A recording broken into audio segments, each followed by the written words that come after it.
Here we are at chapter 37. Alice, the blonde girl, sat up, startled as the whispered sound of her name. She swung around in the chair to see Will's face at the barred window. The familiar, irrepressible girl grin lighting up his features. She rose quickly. The chair toppled backwards as she did so, and she only just caught it in time and stopped it clattering to the floor. Then she crossed quickly to the window. Will, my God, how did you get here? She looked out at the dizzying drop below him, realized he was perched on the narrow, ice-covered ledge with no other sign of support. She recoiled a half step, her head swimming. Alice would face more dangers without flinching, but she had a terrible head of heights. The sign of the dark drop below the window filled her with dread. Will was fumbling beneath his cloak and now beginning to thread the end of a long rope through the bars. I'm here to get you out, he told her. Just hold tight for a few minutes. She looked anxiously over her shoulders at the door as he continued to feed the rope through the room, uncoiling it from beneath his cloak. Her mouth went dry as she realized what Will had in mind. You want me to climb down there, she said, pointing fearfully at the drop below him. He grinned reassuringly. It's easy, he told her, and I'll be here to help you. Will, I can't, she said, her voice breaking. I can't bear heights. I'll fall. I'll freeze up. I can't do it. Will stopped for a moment, contemplating. He knew that there were people who were terrified of heights. Personally, he couldn't understand it. All his life he had been totally at ease scaling trees, cliffs, castle walls, but he realized that such a fear could be totally debilitating. There we go. He frowned for a moment, then smiled. No problem, he said. I'll tie the rope around your waist and lower you down from here. The last coil of the rope was free now, and it fell onto the pile beneath the window. Then Alice realized that her fear of heights was immaterial. There was no way out through those bars, unless Will planned to file through them, a task that would take far too long. She looked fearfully at the door again. Karen said he would be back in an hour or so. How long had she been slumped at the table? Did an hour or so meant half an hour? 40 minutes? She realized he could be on his way now. You have to get out of here, she said, a new purpose in her voice. Karen could come back at any minute. Then you have to wish he hadn't, Will said, his grin fading. Have you figured out what he's up to, he asked. He realized that the best way to stop her worrying about the climb was to distract her. Alice shook her head impatiently as he fumbled around behind his back, producing a small leather-covered bottle from beneath his cloak. He handled it very gingerly as he laid it onto the windowsill, she noticed. You have to go, she told him. We don't have time. He's coming back to question me again. Will stopped what he was doing. Again, he said. Has he hurt you? His voice was cold. If Karen had harmed her, he was a dead man, but she shook her head once more. No, he hasn't hurt me, but he has this strange stone. Her voice drifted off. She didn't want to tell him how close she had come to betraying his real identity. A stone, he repeated, puzzled. She nodded. A blue gemstone. It somehow makes me say whatever he wants me to. Well, I nearly told him you're a ranger, she blurted out. I couldn't stop myself. It just makes you answer questions. It's uncanny. Will frowned thoughtfully. A memory stirred of his first night in the castle dining hall when Karen's followers reacted so enthusiastically to his suggestion that Will should perform another song. Perhaps the usurper had been dabbling in mind control for some time. He pushed the thoughts aside. Drawing his sax knife, he began to chip away the mortar at the base of the middle bar to form a well for the acid. There were 4 bars in all, and he thought if he removed the middle one, it would create a large enough space for his purpose. He could climb into the room and tie the rope around Alice's waist, using one of the remaining bars to give him purchase as he lowered her to the ground. Once that was done, he'd tie the rope off and go down it himself. Well, he said, no harm done here. There, if Buttles... Here, he's probably guessed who I am anyway, he smiled to try to lighten the mood, but he could see she was upset by what she saw as her own weakness. He could only suspect it, she said miserably. He couldn't be sure, but somehow he nearly got me to tell him. It sounds as if Karen has been our sorcerer all along, Will said thoughtfully. Alice looked at him, puzzled. What do you mean, she said. He's the one behind Lord Siren's mystery illness, and he's managed to poison Ormond as well. That's why I had to get him out of there.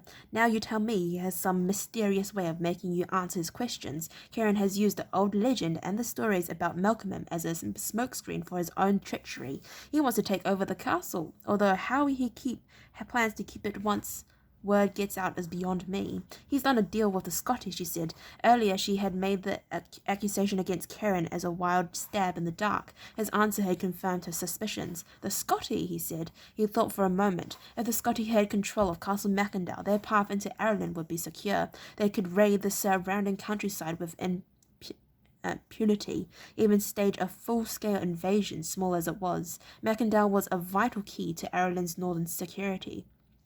Then we've really got to stop him. That's right, Alice said, a new sense of urgency in her voice. That's why you've got to get out of here now. Go to Northgate and raise the alarm. Bring back an army to stop him. Will was concentrating on the strange leather flask. The tip of his tongue poked out between his front teeth as he carefully removed the stopper. He looked up at her briefly and shook his head. Not without you, he said. Very carefully he poured a small amount of the liquid in the bottle into the depression he had gouged around the base of the iron bar. The liquid fumed as it hit the stone and iron, melting some of the ice around the depression as it did so. The cloud of pungent fumes that rose set Will coughing. He tried to smother the sound with limited success. Alice moved back a pace or two, covering her nostrils with a corner of her sleeve. What is that stuff? She said. It's acid, very nasty stuff indeed. Malcolm said it would burn through these bars in a few seconds. He frowned. The bar still seemed solid. Or maybe he said minutes, he amended. He stoppered the bottle and moved to the next bar, using his sacks once more to dig a retaining well at the base. We'll leave that for now and do the next one. While I'm doing that, you might tie that rope off one of the other bars. She did as he asked, but she was still thinking over something he had said. Who's Malcolm? She asked. He looked up at her and smiled. Oh, of course, I haven't told you. That's Malcolm.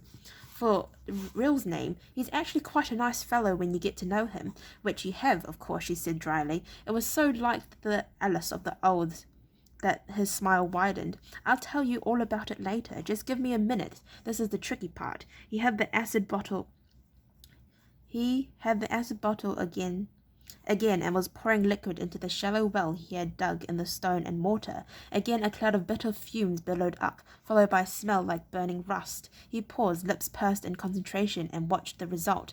As before, the acid seemed to be taken longer than it should. He tested the first bar and he felt a little movement. It was working then, but nowhere near as quickly as he had been led to expect. He considered pouring more acid in, then discarded the idea. It would only spill across the windowsill, and that was something he felt they should avoid. There was nothing they could do but wait. He applied the stopper and handed the leather bottle through the bars to her. Here, put this somewhere, he told her. He had no wish to do another climb with that stuff in his pocket.